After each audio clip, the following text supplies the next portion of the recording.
안녕하세요. 저는 40대 중반의 미술 큐레이터였습니다. 서울 강남에 있는 유명 갤러리에서 일하면서 국내외 굵직한 전시들을 기획하고 있었어요. 미술을 전공한 덕분에 제가 좋아하는 일을 하면서도 경제적으로 여유로운 삶을 살고 있었습니다. 남편은 건설업을 하는 사업가였어요. 저보다 2살 많은 그는 성실하고 든든한 사람이었습니다. 결혼한 지 15년째 우리 부부는 정말 많은 것을 가지고 있었어요. 압구정동의 넓은 아파트, 제주도 펜션, 매년 떠나는 해외여행. 주변에서는 정말 부러워할 만한 삶이었습니다.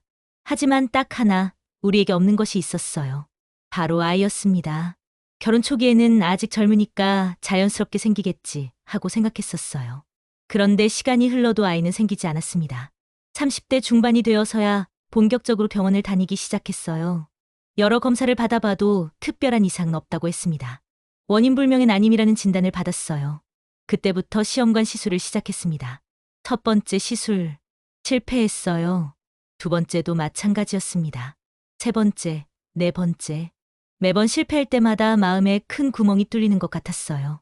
호르몬 주사 때문에 몸은 퉁퉁 붓고 감정 기복도 심해졌습니다. 남편은 괜찮다고 우리 둘만 있어도 충분히 행복하다고 말해줬지만 저는 점점 우울해졌어요. 39살이 되던 해 마지막이라는 마음으로 5번째 시술을 받았습니다.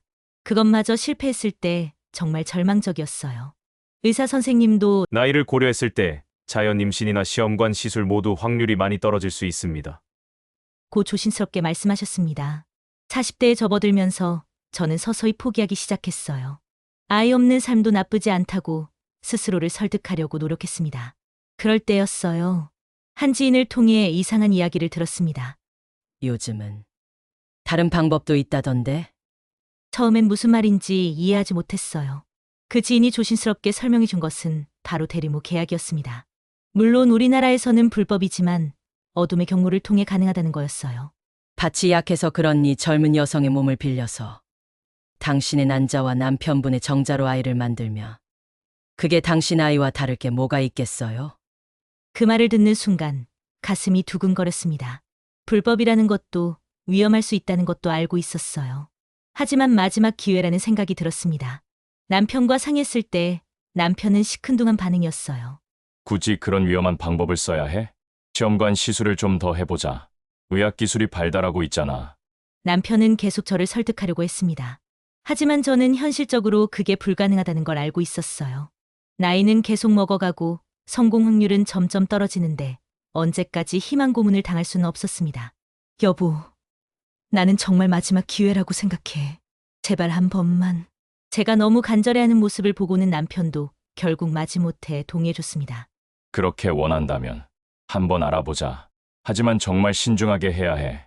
그렇게 우리는 조심스럽게 그 업체에 연락을 했어요. 만나서 이야기를 들어보니 생각보다 시스템이 체계적이었습니다. 보안도 철저했고 시설도 깨끗했어요. 대리모가 지낼 수 있는 별도의 공간도 마련되어 있었습니다. 비용은 정말 만만치 않았어요. 착수금, 중도금, 잔금을 합쳐서 억 단위였습니다. 거기에 월세, 생활비, 영양비까지 포함하면 더 많은 돈이 필요했어요.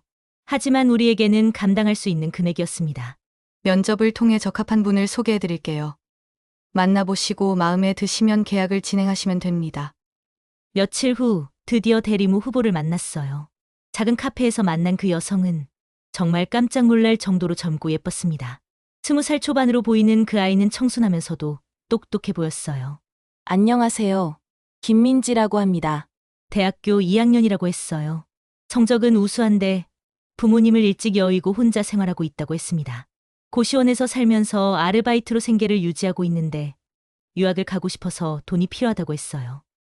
솔직히 너무 절박한 상황이에요. 이번 달 고시원비도 못 냈거든요. 장학금으로는 한계가 있어서.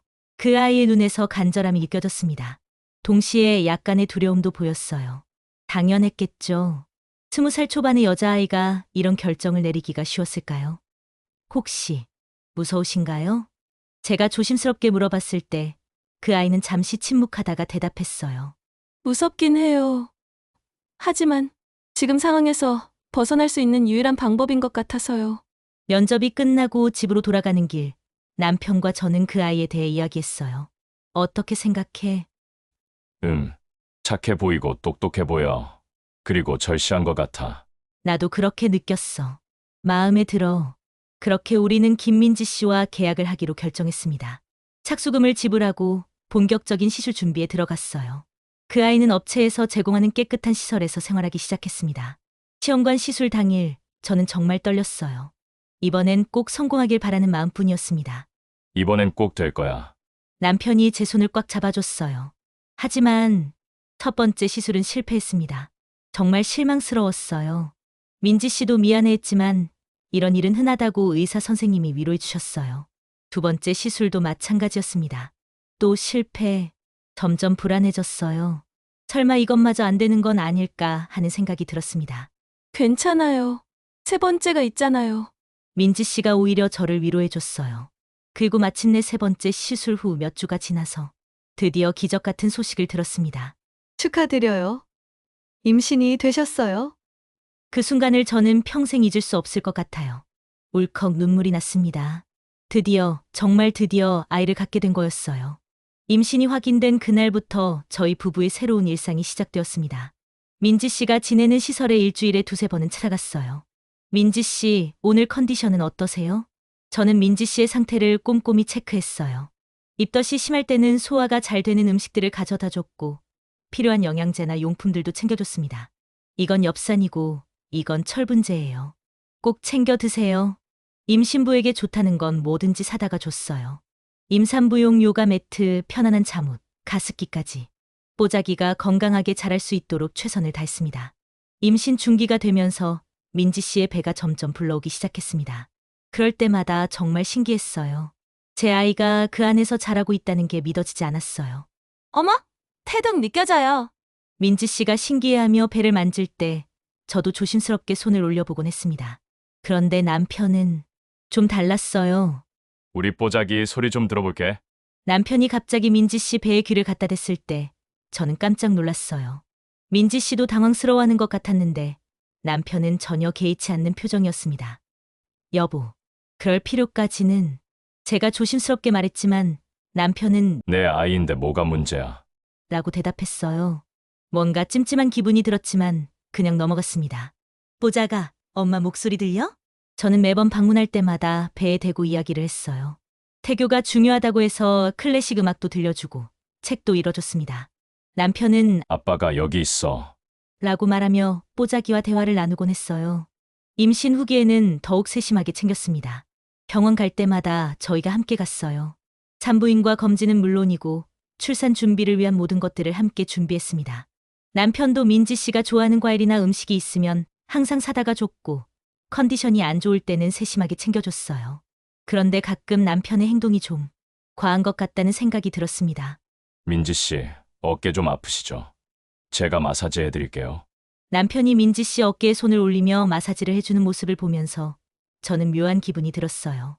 물론 임신부 케어 일환이라고는 하지만 뭔가 선을 넘는 것 같았습니다. 여보, 그런 건 제가 할게요. 제가 말했지만 남편은 괜찮아. 나도 도움이 되고 싶어. 라고 했어요. 그럴 때마다 속이 좀 상했지만 뽀자기를 위한 일이라고 생각하며 참았습니다. 출산용품도 미리 준비했어요. 신생아용 기저귀, 옷, 젖병, 병원 가방까지 꼼꼼히 챙겼습니다. 저는 정말 진심이었어요. 민지 씨 없이는 뽀자기도 없었을 테니까요. 그분에 대한 고마운 마음이 정말 컸습니다. 민지 씨 정말 고마워요. 민지 씨 덕분에 뽀자기를 만날 수 있게 된 거예요. 임신 마지막 달에는 거의 매일 찾아갔어요. 언제 진통이 올지 모르니까 항상 준비하고 있었습니다. 그렇게 10개월 동안 정말 많은 시간을 함께 보냈습니다. 뽀자기를 위해 모든 걸 함께 준비하고 함께 기다렸어요. 10개월 후 드디어 출산날이 왔습니다. 수술실 앞에서 기다리는 동안 정말 가슴이 터질 것 같았어요. 건강한 여자아이예요. 간호사가 건네준 작은 생명체를 품에 안았을 때 그 순간의 감동을 어떻게 표현할 수 있을까요? 정말 세상을 다 가진 기분이었습니다. 우리 뽀자기야? 엄마가 여기 있어. 그렇게 우리 가족의 새로운 시작이 된 줄 알았습니다. 마지막 잔금까지 지불하고 민지 씨와는 깨끗하게 정리했어요. 그 아이는 약속대로 유학 준비를 시작했고 우리는 행복한 육아에 빠져들었습니다. 임신 중에 태명으로 부르던 뽀자기가 이제 진짜 제 품에 있었어요. 정말 사랑스러웠습니다. 밤새 울어도 기저귀를 갈아야 해도 모든 게 행복했어요. 이제야 진짜 완전한 가정이 된 것 같았습니다. 그런 평범하고 행복한 일상이 10개월 동안 이어졌어요. 뽀자기는 건강하게 잘 자라고 있었고 저는 매일매일이 감사했습니다. 드디어 제가 그토록 원하던 엄마가 된 거였어요. 그런 평범하고 행복한 일상이 10개월 동안 이어졌어요. 지영이는 건강하게 잘 자라고 있었고 저는 매일매일이 감사했습니다. 드디어 제가 그토록 원하던 엄마가 된 거였어요. 지영이를 집으로 데려온 그날부터 저희 삶은 완전히 바뀌었습니다. 처음에는 신생아 돌보기가 정말 힘들었어요. 밤에 2~3시간마다 깨서 수유를 해야 했고 기저귀도 하루에 10번도 넘게 갈아야 했습니다. 뽀작이라는 태명으로 부르던 아이에게 지영이라는 예쁜 이름을 지어줬어요. 지혜로울지 꽃뿌리 영. 똑똑하고 아름다운 아이로 자라길 바라는 마음을 담았습니다. 여보, 내가 할게. 당신은 좀 쉬어. 남편도 정말 많이 도와줬어요. 야근이 있는 날을 제외하고는 거의 매일 육아에 참여했습니다. 기저귀 갈기, 트림시키기, 목욕시키기. 정말 좋은 아빠였어요. 지영이는 정말 순한 아이였습니다. 크게 울지도 않고 밤에도 비교적 잘 잤어요. 생후 3개월쯤 되니까 옹알이도 시작했습니다. 마마, 다다. 지영이가 처음 소리를 냈을 때 저는 너무 기뻐서 울었어요. 남편도 마찬가지였습니다. 저희 둘 다 핸드폰으로 동영상을 찍느라 난리였어요. 우리 지영이 정말 똑똑해. 육아휴직을 1년 내었기 때문에 저는 온종일 지영이와 함께 있을 수 있었어요. 아침에 일어나면 지영이 얼굴을 보는 게 하루 중 가장 행복한 순간이었습니다. 생후 5개월 되니까 이유식도 시작했어요. 직접 만들어서 먹이는 재미가 쏠쏠했습니다. 처음에는 잘 안 먹더니 점점 맛있게 먹는 모습을 보면서 정말 뿌듯했어요. 지영아, 맛있지? 엄마가 정성스럽게 만들었어. 6개월쯤 되니까 뒤집기도 하고 혼자 앉아있기도 했어요. 8개월에는 기어다니기 시작했고 9개월에는 잡고 서기도 했습니다. 어머, 우리 지영이 벌써 이렇게 컸네? 매일매일이 성장의 연속이었어요. 새로운 표정, 새로운 행동들을 보면서 정말 신기했습니다. 사진도 하루에 수십 장씩 찍었어요.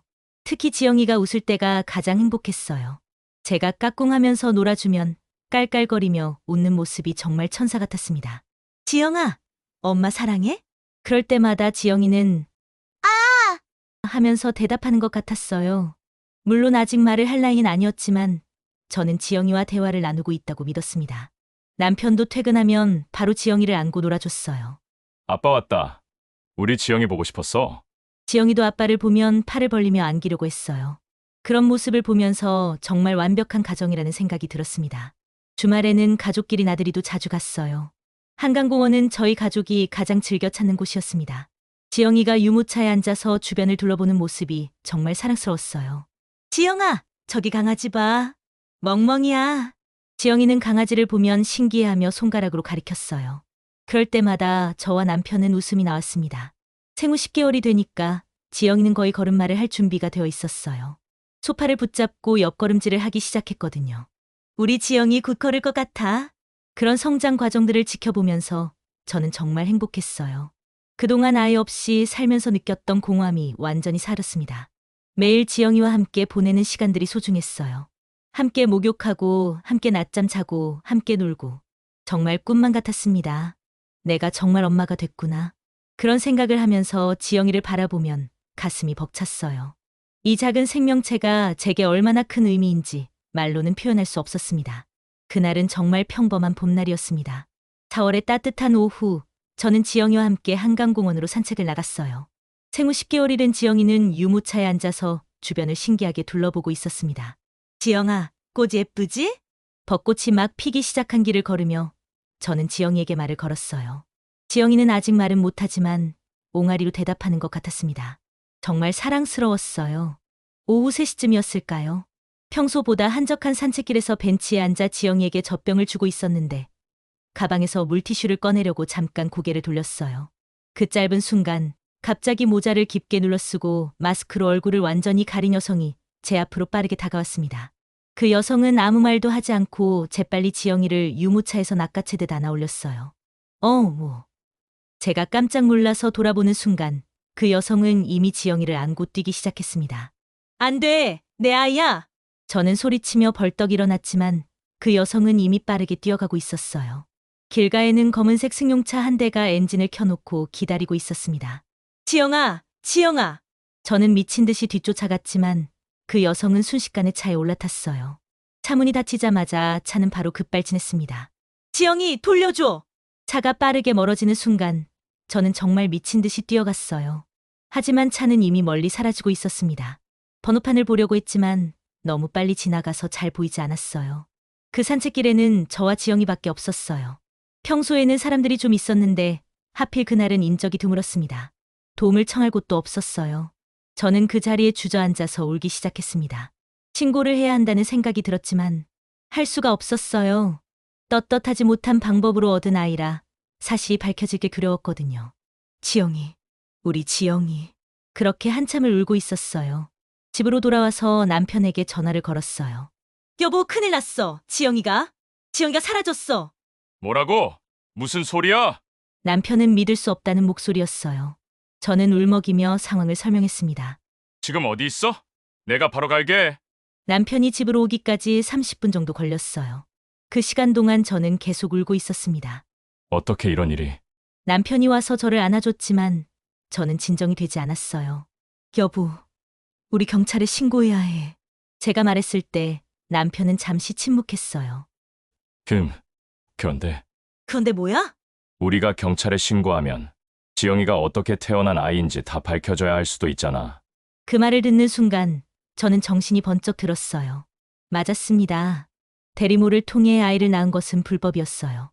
경찰 수사가 시작되면 모든 게 드러날 수밖에 없었습니다. 그럼 어떻게 해? 물론 지영이를 찾는 게 가장 중요했지만 불법적인 방법으로 아이를 낳았다는 게 세상에 알려지는 것도 두려웠습니다. 일단 며칠만 기다려보자. 내가 방법을 찾아볼게. 그날 밤 저는 잠을 한숨도 잘 수 없었어요. 지영이가 어디서 무엇을 하고 있을지, 안전한지, 무서워하지는 않을지. 온갖 걱정이 머릿속을 맴돌았습니다. 다음 날 아침 저는 혼자서 사설 조사업체를 알아봤어요. 인터넷으로 검색해서 믿을만해 보이는 곳을 찾았습니다. 저 혼자서 그 업체 사무실로 향했어요. 강남의 한 오피스텔에 위치한 그곳은 생각보다 깔끔했습니다. 안녕하세요. 김탐정입니다. 40대 중반으로 보이는 남성이 저희를 맞아줬어요. 인상이 신뢰가 갔습니다. 상황을 자세히 말씀해 주세요. 저는 어제 있었던 일을 처음부터 끝까지 설명했어요. 물론 지영이가 대리모를 통해 태어난 아이라는 건 말하지 않았습니다. 계획적인 범행 같네요. 사전에 조사를 한 것 같습니다. 그런데 경찰엔 신고하셨나요? 그게 무슨 말씀이세요? 경찰에 신고는 하지 못했습니다. 아이한테 해가 갈까 봐요. 부인께서 자주 그 공원으로 산책을 나가셨나요? 네. 거의 매일 같은 시간에 갔었어요. 그런 범인들이 미리 패턴을 파악했을 가능성이 높습니다. 아무래도 단순한 우발적 범죄는 아닌 것 같아요. 김 탐정의 말에 저는 소름이 돋았어요. 누군가가 저와 지영이를 몰래 지켜보고 있었다는 뜻이었거든요. 그럼 범인을 찾을 수 있을까요? 최선을 다해보겠습니다. 다만 시간이 좀 걸릴 수 있어요. 돈은 얼마든지 낼게요. 제발 우리 지영이를 찾아주세요. 저는 간절히 부탁했어요. 김 탐정은 고개를 끄덕이며 조사를 시작하겠다고 했습니다. 그날부터 저희 지옥 같은 나날이 시작되었어요. 매일 김 탐정에게 전화를 걸어서 진전 상황을 물어봤지만 특별한 소식은 없었습니다. 혹시 주변에 원한을 품을 만한 사람이 있나요? 김 탐정이 물어봤을 때 저는 고개를 저었어요. 없어요. 저희는 조용히 살았는데. 하지만 마음 한편으로는 계속 불안했어요.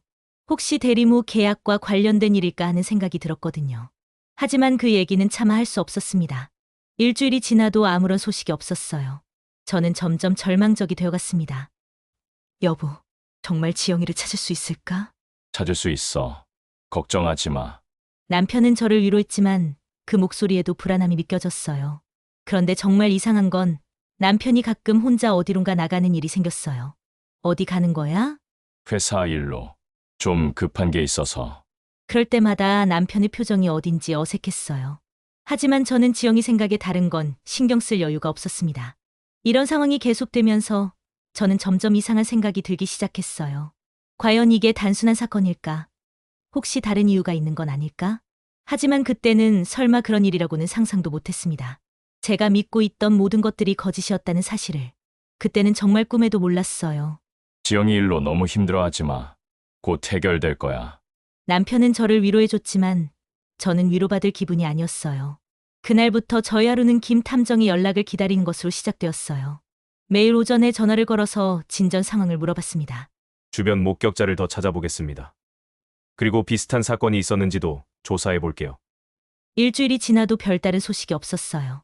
저는 점점 절망적이 되어갔습니다. 부인, 혹시 최근에 이상한 전화나 문자를 받으신 적 있나요? 아니요. 없었는데요. 그럼 주변에 새로 나타난 사람이나 평소와 다른 일이 있었는지 생각해 보세요. 김 탐정의 질문에 저는 곰곰 생각해 봤어요. 그러다가 문득 민지 씨가 떠올랐습니다. 혹시 아이를 낳을 때 도움을 준 사람이 있었는데 어떤 분이신가요? 저는 조심스럽게 대답했어요. 너무 자세한 이야기는 할 수 없었지만 민지 씨에 대해서는 말해야 할 것 같았거든요. 젊은 여자분이었는데 도우미 같은 역할을 해주셨어요. 연락처는 아시나요? 잠깐만요. 저는 핸드폰을 뒤져봤지만 민지 씨 번호는 이미 연결이 안 되는 상태였어요. 계약이 끝나고 나서 연락이 두절된 상태였거든요. 전화가 안 되네요. 그분에 대해서 더 자세히 알려주실 수 있나요? 저는 민지 씨에 대해 알고 있는 정보들을 말해줬어요. 20살 초반, 대학생, 부모님이 안 계신다는 것. 물론 대리모였다는 건 빼고요. 한번 찾아보겠습니다. 김 탐정이 조사를 시작한 지 2주가 지났을 때 드디어 뭔가 발견했다는 연락이 왔어요.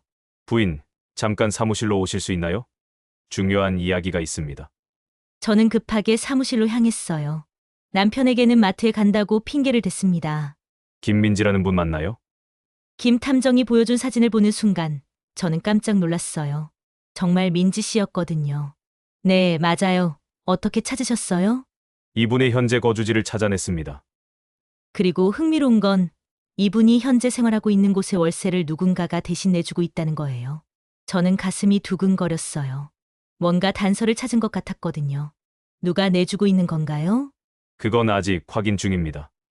하지만 이상한 건 주변을 탐문한 결과 이분 집에서 아기 울음소리가 난다는 제보가 있었어요. 그럼 민지 씨가 지영이를 데려간 건가요? 가능성이 높습니다. 하지만 혼자서 한 일은 아닌 것 같아요. 김 탐정의 말에 저는 더욱 혼란스러워졌어요. 민지 씨가 왜 지영이를 데려갔을까요? 그리고 누가 뒤에서 도와주고 있는 걸까요? 더 조사해 보겠습니다. 조금만 더 기다려 주세요. 집으로 돌아오는 길, 저는 온갖 생각이 들었어요. 민지 씨가 지영이를 데려간 이유가 뭘까요? 혹시 돈 때문일까요? 아니면 다른 이유가 있는 걸까요? 집에 도착했을 때 남편이 또 외출 준비를 하고 있었어요. 어디 가는 거야? 회사에 급한 일이 있어서. 요즘 회사 일이 너무 많은 것 같은데? 지영이 일 때문에 신경 쓸 게 많아서 일이 밀렸어. 남편은 그렇게 말하고 나갔어요. 다음 날, 김 탐정에게서 또 연락이 왔어요. 부인, 중요한 걸 발견했습니다. 김민지 씨의 월세를 대신 내주는 사람을 찾았어요. 누구예요? 부인의 남편분이신 것 같은데요. 그 순간, 저는 정말 세상이 무너지는 것 같았어요. 김 탐정 사무실 의자에 앉아 있는데 다리에 힘이 풀렸습니다. 뭐라고요? 집주인에게 탐문을 해보니 월세 계약 계좌의 최 씨 이름이 의뢰인 측 남편분 성함으로 들어간다는 증언을 확보했습니다. 저는 머리가 하얗게 변하는 것 같았어요. 남편이 왜 민지 씨에게 월세를 내주고 있는 걸까요? 언제부터 그랬나요? 약 10개월 전부터입니다. 아이가 태어난 시기와 비슷하네요. 10개월 전이면 지영이를 낳은 후부터였어요. 저는 온몸이 떨렸습니다. 혹시 다른 이유가 있을 수도 있지 않을까요? 물론 그럴 수도 있습니다. 하지만 현재 상황으로 봐서는 의심스러운 부분이 많습니다. 그럼 민지 씨를 직접 만나볼 수 있을까요? 위험할 수 있습니다. 일단 더 지켜본 후에. 아니에요. 저는 직접 확인하고 싶어요. 우리 지영이가 정말 거기 있는지. 저는 간절히 부탁했어요. 더 이상 기다릴 수 없었습니다. 그렇다면 제가 동행하겠습니다. 다음 날 오후, 저는 김 탐정과 함께 민지 씨가 살고 있다는 원룸으로 향했어요. 마포구의 한 주택가였습니다. 남편에게는 친구와 쇼핑을 간다고 했어요. 저기 2층이에요. 김 탐정이 가리킨 건물을 보면서 저는 가슴이 두근거렸어요. 정말 그 안에 지영이가 있을까요? 계단을 올라가면서 저는 귀를 기울여 봤어요. 정말 아기 울음소리가 들리는 것 같았습니다. 민지 씨! 저는 문을 두드리며 불렀어요. 잠시 후 문이 조금 열렸습니다. 누구세요? 민지 씨였어요. 1년 만에 보는 민지 씨는 오히려 예전보다 훨씬 밝아 보였습니다. 얼굴에 행복한 기색이 역력했어요. 민지 씨, 저예요. 기억하시죠? 민지 씨는 저를 보자 깜짝 놀라며 문을 닫으려고 했어요. 잠깐, 민지 씨. 제발 이야기 좀 해요. 저는 모르겠어요. 가주세요. 민지 씨는 떨리는 목소리로 말했어요. 그런데 그때 집 안에서 아기 울음소리가 들렸습니다. 지영이, 우리 지영이죠? 저는 민지 씨를 밀치고 안으로 들어갔어요. 안 돼요. 들어오시면 안 돼요. 민지 씨가 막으려고 했지만 저는 이미 안으로 들어가 있었습니다. 거실에서 울음소리가 나는 방향으로 급하게 갔어요. 작은 방 안에 아기가 누워 있었습니다. 지영아! 저는 재빨리 아기를 안아 올렸어요. 정말 우리 지영이었습니다. 10개월 동안 매일 봐왔던 우리 아이였어요. 지영아, 엄마야. 엄마가 데리러 왔어. 저는 지영이를 꽉 안고 나가려고 했어요. 안 돼요. 내려놓으세요. 민지 씨가 저를 막으려고 했지만 저는 물러서지 않았습니다. 이 아이는 내 아이예요. 왜 데려다가 키우고 있는 거예요? 정말 미안해요. 하지만 지영이는 제가 10개월 동안 품었던 제 아이예요. 도저히 보낼 수가 없었어요. 제가 키워야 해요. 민지 씨의 목소리에는 간절함이 있었어요. 무슨 소리예요? 지영이는 시험관 시술을 통해 얻은 제 아이라고요. 당신은 자궁을 빌려준 것뿐이에요. 저는 흥분해서 소리쳤어요. 하지만 민지 씨는 고개를 저었습니다. 아니에요. 사실은 민지 씨가 망설이더니 조심스럽게 입을 열었어요. 남편분의 제안으로 시험관 시술이 2번 실패한 후에 보너스를 더 줄 테니 직접 관계를 해서 아기를 갖자고 제안하셨어요. 그렇게 해서 가진 게 지영이에요. 그러니까 지영이는 정말 제 아이라고요. 그 순간 저는 온 세상이 무너지는 것 같았어요. 뭐라고요? 죄송해요. 하지만 정말이에요. 지영이는 저와 남편분 사이에서 태어난 아이예요. 저는 다리에 힘이 풀려서 주저앉을 뻔했어요. 정말 민지 씨의 아이였던 거였어요. 그런데 그때 현관문이 열리는 소리가 났습니다. 무슨 일이야? 남편의 목소리였어요. 민지 씨가 연락을 한 모양이었습니다. 여보, 저는 떨리는 목소리로 남편을 불렀어요. 하지만 남편은 저를 보며 화를 냈습니다. 뭐 하는 거야? 여기서! 여보, 정말이야? 정말 민지 씨와. 그래서 지영이가. 그래, 맞아. 그게 뭐 어쨌다는 거야? 남편의 차가운 대답에 저는 더욱 충격을 받았어요. 너는 아기도 못 갖는 여자가 뭐가 그렇게 당당해? 민지는 내 아이를 가져준 내 아이의 진짜 엄마야. 여보, 그게 무슨. 민지 씨가 내 아이를 품어주고 낳아주는 모습을 보면서 이쪽이 더 진짜 가족이라는 걸 느꼈어. 미안하지만 이제 그만 돌아가. 남편은 저를 쳐다보지도 않고 민지 씨 곁으로 갔어요. 그리고 지영이를 안아 올렸습니다. 우리 지영아, 무서웠지?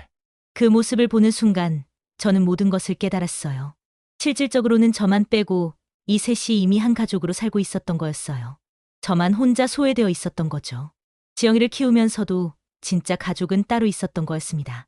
저는 지영이를 강제로라도 데려가고 싶었어요. 하지만 지영이가 다칠까 봐 무서웠습니다.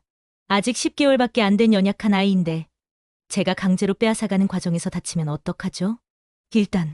일단 집에 가서 생각해 볼게요. 저는 떨리는 목소리로 말하고 그 자리를 떠났어요. 김 탐정도 조용히 따라왔습니다. 모든 진실을 알게 된 지금 저는 어떻게 해야 할지 정말 모르겠었어요. 집으로 돌아오는 길 저는 아무 생각도 할 수 없었어요. 김 탐정이 옆에서 뭔가 말을 했지만 귀에 들어오지 않았습니다. 모든 게 너무 충격적이었거든요. 부인, 괜찮으세요? 네, 괜찮아요. 오늘은 여기서 마무리하겠습니다.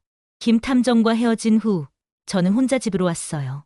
텅 빈 집이 이렇게 쓸쓸할 줄은 몰랐습니다. 거실에 앉아서 지금까지의 일들을 정리해봤어요. 처음부터 모든 게 거짓이었던 거였어요. 제가 그토록 간절히 원했던 아이는 처음부터 제 아이가 아니었습니다. 남편과 민지 씨 사이에서 태어난 진짜 그들의 아이였던 거죠.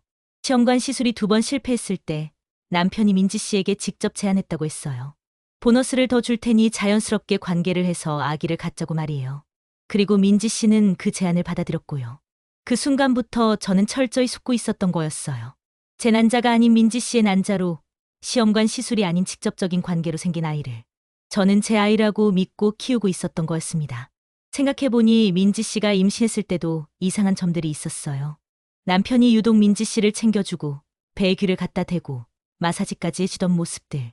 그때는 그냥 아이 아빠로서 당연한 행동이라고 생각했는데 사실은 정말로 자기 아이의 엄마를 챙기는 거였던 거죠. 그리고 지영이가 태어난 후에도 남편은 계속 민지 씨와 연락하고 있었던 거예요. 월세를 대신 내주면서 말이에요. 제가 지영이를 키우는 동안에도 진짜 가족은 따로 만들어지고 있었던 거였습니다. 저는 그냥 돈 많은 후원자였던 거예요. 남의 아이를 키워주는 베이비시터 같은 존재였던 거죠. 그날 밤 남편이 집에 들어왔어요. 이제 어떻게 할 거야? 제가 물어봤을 때 남편은 잠시 침묵하다가 대답했어요. 이혼하자. 어차피 이렇게 된 이상 계속 함께 살 수는 없잖아. 서로를 위해서라도. 남편의 말이 너무 차가웠어요. 5년을 함께 산 부부인데 마치 남남처럼 이야기하고 있었습니다. 지영이는 어떻게 되는 거야? 지영이는 내가 키울 거야. 민지와 함께. 내가 10개월 동안 키운 아이인데. 하지만 내 아이가 아니잖아. 이제 알았으니까 포기해. 남편의 말 한마디 한마디가 칼처럼 가슴을 찔렀어요. 그럼 나는 뭐가 되는 거야? 지금까지 내가 한 일들은 뭐가 되는 거냐고. 미안해. 하지만 어쩔 수 없었어. 어쩔 수 없었다고? 처음부터 나한테 솔직하게 말했으면 됐잖아. 그럼 내가 승낙했을 것 같아? 다른 여자와 관계해서 아이를 갖는다고 하면? 남편의 말에 저는 할 말이 없었어요. 정말 그랬다면 절대 승낙하지 않았을 거거든요. 그래서 속인 거야? 속인 게 아니야. 그냥 방법을 바꾼 거지. 방법을 바꾼 거라고? 이게 방법을 바꾼 거라고? 저는 소리쳤지만 남편은 더 이상 대답하지 않았어요. 며칠 후 남편은 정말로 이혼 서류를 가져왔어요. 조용히 정리하자. 서로에게 좋은 일이야. 지영이를 한 번도 못 보는 거야? 가끔은 볼 수 있게 해줄게. 하지만 너무 자주는 안 돼. 그것도 시혜를 베푸는 듯한 말투였어요. 마치 제가 부탁하는 입장인 것처럼 말이에요. 저는 이혼 서류에 서명했어요. 더 이상 싸울 힘도 없었고 무엇보다 지영이에게 해가 될까봐 걱정됐거든요. 재산 분할은 깔끔하게 반반으로 했어요. 우리 둘 다 돈이 아쉬운 사람들은 아니었으니까요. 그리고 이 모든 일을 비밀로 하기로 했습니다. 대리모 계약 자체가 불법이었으니까요. 이혼한 지 한 달 후 저는 새로운 집으로 이사했어요. 혼자 살기에는 너무 큰 집이었지만 그래도 새로운 시작이 필요했거든요. 가끔 지영이 생각이 나면 정말 가슴이 미어졌어요. 비록 10개월이라는 짧은 시간이었지만 저에게는 정말 소중한 시간이었거든요. 처음으로 엄마라는 이름을 가져봤던 시간이었어요. 하지만 이제는 받아들이려고 해요. 지영이는 처음부터 제 아이가 아니었다는 것을. 저는 그냥 잠깐 돌봐준 사람이었을 뿐이라는 것을 말이에요. 남편. 아니, 이제는 전 남편이 약속한 대로 가끔 지영이를 보여주긴 해요. 하지만 민지 씨와 함께 온 지영이를 보면서 저는 확실히 느낄 수 있었어요. 저는 이미 그들 가족에서 완전히 배제된 존재라는 걸 말이에요. 지영이는 민지 씨를 보면서 환하게 웃어요. 그리고 전 남편을 보면서도 좋아해요. 하지만 저를 볼 때는 그냥 낯선 사람을 보는 눈빛이에요. 그게 현실이에요. 지영이에게 저는 이제 낯선 사람일 뿐이에요. 이 모든 일을 겪고 나서 저는 깨달았어요. 정상적이지 않은 방법으로 얻으려고 했던 것들은 결국 정상적이지 않은 결과를 가져온다는 걸 말이에요. 제가 너무 간절히 원했던 아이. 하지만 그 간절함이 저를 눈멀게 했고 결국 모든 걸 잃게 만들었어요. 지금 저는 다시 혼자예요. 40대 중반의 나이에 다시 시작해야 해요. 쉽지 않겠지만 이번에는 정말 정직하게 살아보려고 해요. 가끔 지영이 생각이 나면 눈물이 나지만 그래도 지영이가 행복하게 자라고 있다는 걸 보면 위안이 돼요. 비록 제 아이는 아니었지만 그 10개월 동안은 정말 행복했거든요. 그것만으로도 감사해야겠죠. 이제는 정말 새로운 시작이에요. 40대 중반이지만 아직 늦지 않았다고 생각해요. 이번에는 정말 정직하고 떳떳하게 살아보려고 해요. 남의 것을 탐내지 말고 제 분수에 맞는 삶을 살아가려고 해요. 그게 이 모든 일을 겪고 난 후 제가 얻은 교훈이에요. 비록 아픈 경험이었지만 이제는 정말 놓아주려고 해요. 지영이도 전 남편도 그리고 그 시간들도 모두 말이에요. 안녕히 그리고 고마웠어, 지영아.